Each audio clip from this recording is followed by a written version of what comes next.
Hello, hello everyone! Ayan, it's me, Papina Matutinia. Ang inyong lingkod. Ayan, how everyone? How's everyone? Kumusta? Ayan, saan man kayo sa ating panig ng mundo, sa Pilipinas, saan mang ibang bansa kayo dyan. Ang menu natin for today is, ayan, meron tayong dalawang bangus. So, nalinisan ko na yan. Hiniwa-hiwa ko siya. So, dalawang, yan, katamtamang laki lang ng bangus, hindi siya kalaki yan. So, meron akong hipon dito. Meron tayong bawang, sibuyas, luya, kamatis, kamyas, at talong. So, ilang putahe ang gagawin natin dyan, guys? So, gagawa tayo ng paksiw na bangus, sinigang na bangus na may hipon, and then, butter shrimp tayo. Yan guys. So, tingnan nyo na lang ating gagawin mamaya. At please like, share, and subscribe sa ating YouTube channel, Ipapina Matutina.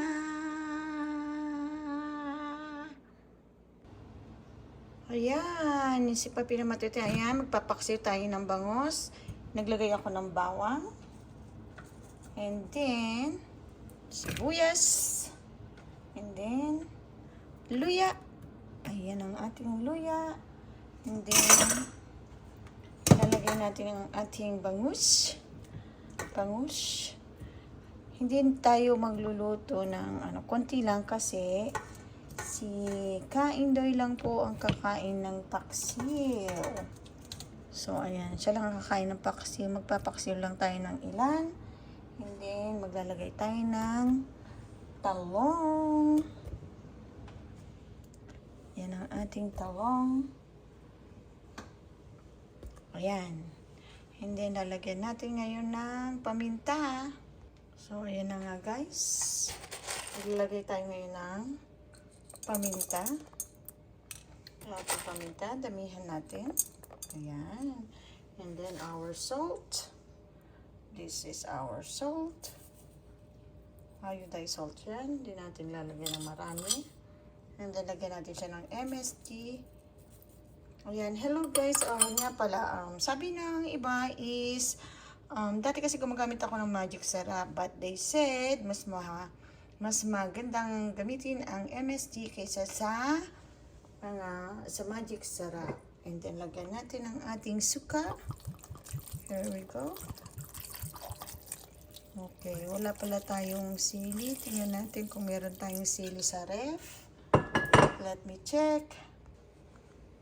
So, ayan guys, wala tayong siling green. Meron tayong siling labuyo. Ayan na. And then, you know what? Ang sikreto ko sa aking paksiw, naglalagay ako ng konting mantika. Konting mantika na pinagpituhan ng baboy. Let's that. How is it? So, ayan tayo. And then, lagyan natin ngayon ng kaunting toyo lang para naman hindi puting-puti ang ating paksiw. Ayan na guys. And then, turn off na natin ang apoy. Ayan, naka-on na yung apoy. And then, tatakpan na natin siya. Kunin natin yung takip. So, ayan na nga. Aantay lang natin kumulo yan, guys. So, habang antay natin pakuluan yan, umpisa natin ating sinigang na bangus na may hipon. So, ayan ang ating sinigang. Naglagay na ako ng mantika dyan. Igigisa natin siya ng bahagya. Okay guys? So, ayan na ang ating bawang. Hindi pa pala mainit ang ating kasirola. But don't worry. Iinit na rin yan maya-maya. Maglalagay tayo ng loya. Loya. And then sibuyas. Pagsabay-sabay na natin. Igigisa lang natin ng bahagya yan guys. Okay? And then of course ang ating kamatis. Ayan. Dagdagan na natin yan. Ayan. Tayo lang natin yung kumulo guys. Uminit hanggang sa mag-gisa-gisa lang natin. Gisa-gisa natin siya. Galang natin yan. Ito. So, antayin lang natin.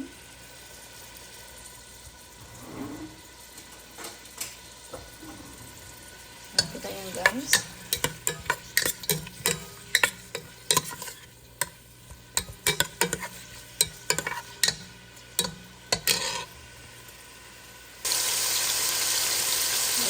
Nagkisa-gisa na natin.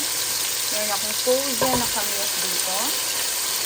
Isang kamatis lang ilagay ko dyan guys. Kaya gusto ko lang siyang magkakulay yung ating sabaw. So, ayan na siya.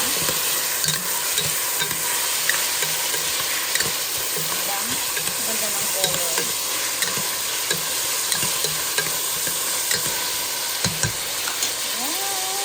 Lalagyan natin siya ngayon ng patis. Ngayon guys, nakita nyo, diba? Ang ganda ng color. Lagyan natin siya ngayon ng patis. Ating pangpaalat. Ayan ang ating patis. So, medyo lakasan natin ang ating apoy. Ayan, diba? How is it? And then, lagyan natin ngayon ng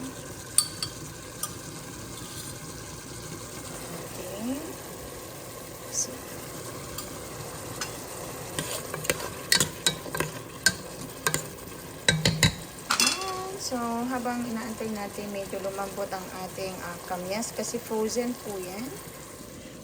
Pakulo na ang ating paksiw.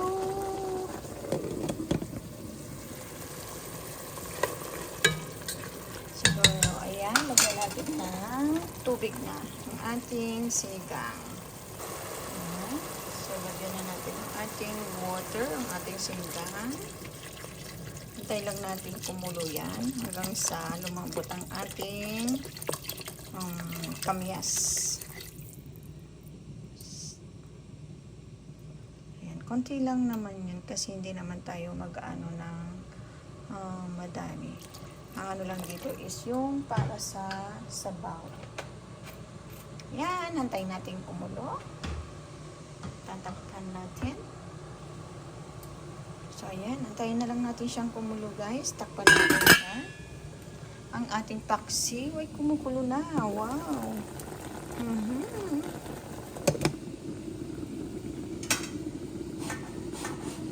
So, ilang minuto pa lang ang ating nai-spend. Nakadalawang salang na ako, di ba? Nakadalawang salang. Actually, pwede kong isa lang yung ating ipipritong konting bangus. Kaya lang, ayan, wala akong space at syempre ako yung humahawak ng ating camera. So, dapat magpiprito ako ng bangus at saka magluto ako ng buttered shrimp. Wow, 4 na putahe pa lang ating gagawin sa 2 bangus at konting hipon. So, ayan guys, antayin lang natin. Ayan, ang bilis. Kumukulo na ang ating sinigang. So, mamaya pa, palambutin pa natin ang bahagyang ating kamyas.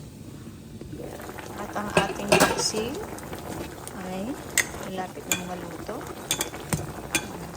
Kaya ko siya makita guys.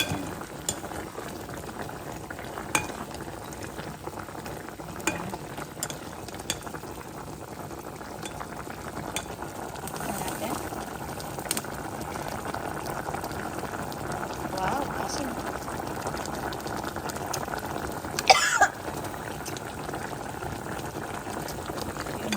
Paubo pa ako sa asin. Okay ng lasa guys, yung timpla niya, yung alat niya, okay lang. So malambot na rin yung ating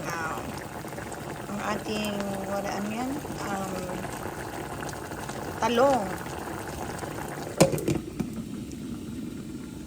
1 minuto pa, and then papatay na natin ating paksiw, and then isusunod natin ating pagpiprito. Tingnan natin ating sinigang kung malambot na nga ba ang ating kamyas. Hindi na ako guys maglalagay ng sinigang mix dito para hindi siya ganoon kaasim. Tuloy okay na ating paksiw. Ayan, nakaluto na. Okay na yung paksiw natin. Luto na yung ating paksiw. So, nakaisa na tayo. Dinudurog ko lang yung ating kamyas para medyo umasim-asim ang ating sinigang. Tingnan natin yung lasa ng mga niya kung tamang alat.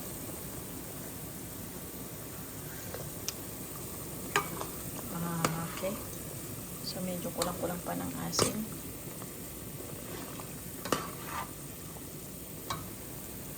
Palambutin muna natin yung ating kamyas. Okay, so ayan. Malambot na yung ating kamyas. Tingnan na natin. Ayun, okay na. So, lagyan na natin yung isda. Yung dalawang ulo ng bangus, ipiprito natin yan. There we go. Lagyan natin ng hipon. Yung hipon ko, kaya namula yan kasi nga, frozen yan. Tino ko siya sa mainit na tubig kanina, kaya nagkaganyan. Yan. Ayan na nga. Antayin na lang natin siyang kumulo. Pero ilagyan natin ating talong at yung pechay maya-maya pagkakulo nito. Okay?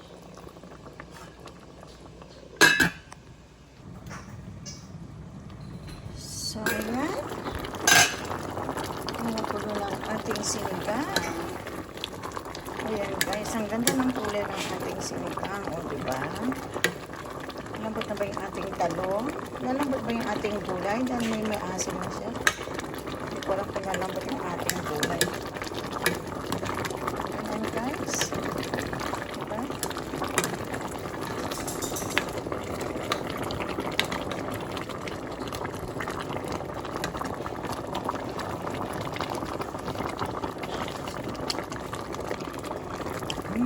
Sarap. Ayun, may nalasa niya.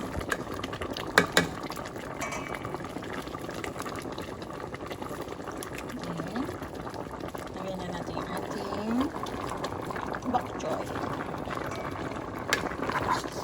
Ayan, and then after that, pwede na yan. Magpipito na tayo ng bangos at magluluto na tayo ng buttered shrimp.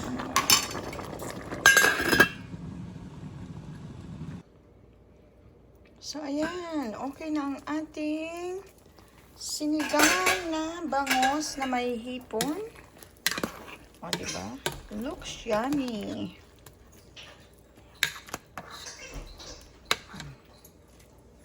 Ganda ng kulay ng ating sabaw.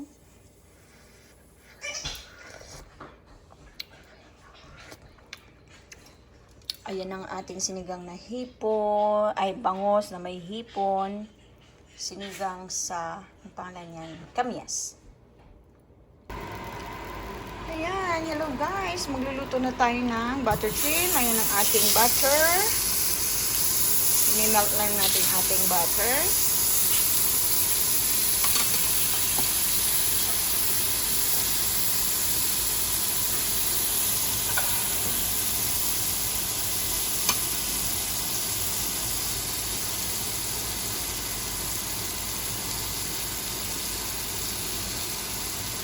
Hindi natin ating bawang.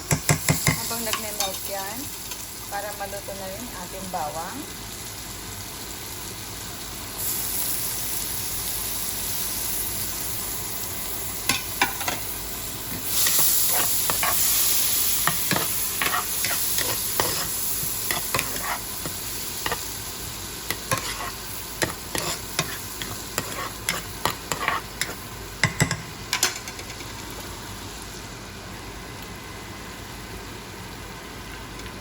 So, nagme-melt na tayo ng ating butter at ilagyan na natin ating garlic. Hintay lang natin medyo mag-brown-brown ang ating garlic at ilalagay na natin ang ating shrimp.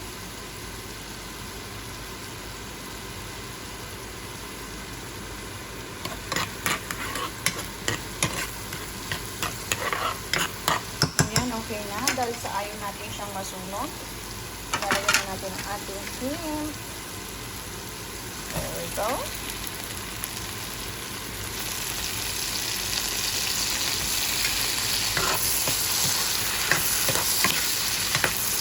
Buttered shrimp lang yun, guys. And then, lalagyan natin siya ng salt. So, ayan.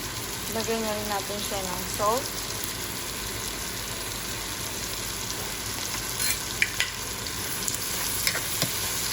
And then, ang ating siling labuyo. Ayan, hintayin lang natin siya.